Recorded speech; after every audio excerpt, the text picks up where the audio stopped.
जय गुरुदेव मेरे प्यारे साथियों, इंदिरा रावत राजस्थान अजमेर से। को साथियों कैसे हो? ईश्वर की दया से अच्छे ही होंगे। प्यारे साथियों, ये कहानी है एक खुशनुमा कपल की, जो कि बहुत ही खुश रहा करते थे और उनकी जीवन में बहुत खुशियाँ ही खुशियाँ थी। लेकिन उनको धीरे धीरे ऐसा लगने लगा कि हमारे जीवन से खुशियाँ कफर होती जा रही है और हमारे जीवन में खुशियों की कमी आती जा रही है। तो उनको बहुत चिंता होने लगी कि ऐसा क्यों होने लगा है। तो उन्होंने एक महात्मा का नाम सुना था, जो कि पास ही के गाँव में रहता था। तो वो दोनों कपल उनके पास में गए, महात्मा के पास में गए और उनसे पूछने लगे कि महात्मा जी, हमारे जीवन में बहुत पहले खूब खुशियाँ थी और लेकिन अब धीरे धीरे हमको ऐसा लग रहा है कि हमारे जीवन में परेशानियाँ ही परेशानियाँ आ रही है। तो उसने सोचा, महात्मा जी ने बोला कि चलो ठीक है, ऐसा कीजिए कि आप यहाँ से थोड़े दिनों के लिए घूमने के लिए जाइए और किसी ऐसे कपल का कुछ एक कपड़ा लेके आइए, कुछ टुकड़ा लेके आइए और उस टुकड़ा मिलने के बाद में आप अपने घर में संभाल के रख दीजिए, आपकी जीवन से सारी परेशानियाँ खत्म हो जाएगी। तो इस प्रकार वो दोनों निकल गए और चलते चलते उन्होंने क्या करा, एक राजा के यहाँ पे गए और तो वहाँ देखा कि ये तो राजा तो बहुत ही खुश होगा, तो ज़रूर हमारी समस्या का यहाँ पे समाधान हो जाएगा। तो उसने राजा के पास जाने के बाद में उन्होंने बोला कि आप संपूर्ण रूप से खुश हैं क्या? तो पहले तो उन्होंने बोला कि हाँ, हम बहुत खुश हैं और हमारे पास सब सुख सुविधाएं हैं, सारे ऐशो आराम है। लेकिन जब रानी से पूछा तो उन्होंने बोला कि मेरे कोई संतान नहीं है और बिना संतान के हम संपूर्ण रूप से सुखी कैसे रह सकते हैं। तो ये सुनकर वो थोड़े से उदास हो गए और वहाँ से निकल गए। वहाँ से निकलने के बाद में वो एक साहूकार के यहाँ पे गए।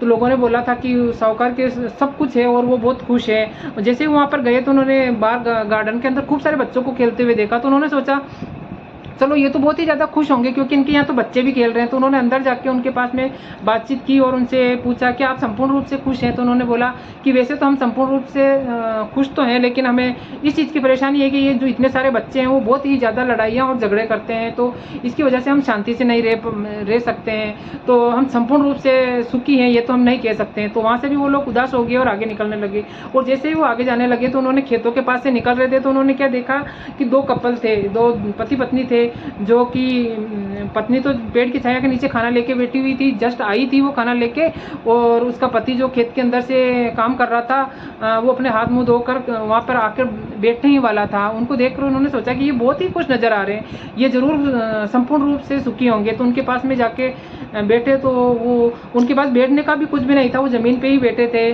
और हाथ में लेके ही वो रोटी खा रहे थे और बहुत खुश नज़र आ रहे थे। तो उनसे बातें करने पर उनको बहुत अच्छा लगा और उन्होंने बोला कि आप संपूर्ण रूप से खुश हैं? तो उन्होंने बोला हाँ, हम संपूर्ण रूप से खुश हैं और हमारे जीवन में कोई परेशानी नहीं है। तो उन्होंने देखा कि इनके पास में बैठने के लिए भी कुछ भी नहीं है और रहने के लिए भी सामने उनके पास में सिर्फ एक झोपड़ी ही थी। वो दिन भर काम करते रहते थे और जो भी मिलता वो खा लेते थे, लेकिन फिर भी वो खुश थे। तो जब उनसे पूछा क्या वास्तव में तुम संपूर्ण रूप से सुखी हो? तो उन्होंने बोला हाँ, हम संपूर्ण रूप से सुखी हैं। तो उन्होंने बोला कि अगर आप संपूर्ण रूप से सुखी हो तो आपके कपड़े, आपने जो कपड़े पहने उसका हमें एक छोटा सा टुकड़ा चाहिए, क्योंकि हम बहुत ज़्यादा परेशान हैं। हमें किसी महात्मा ने बोला है कि अगर जो संपूर्ण रूप से सुखी है उसका आप टुकड़ा लेके आइए और अपने घर में रखोगे तो आप सुखी हो जाओगे। लेकिन फिर उस किसान ने बोला कि मेरे पास तो ये एक ही शर्ट है, इसको काट कर मैं आपको कैसे दे सकता हूँ? अगर मैं आपको ये शर्ट दे दूंगा तो मेरे पास पहनने के लिए और कुछ बचेगा ही नहीं।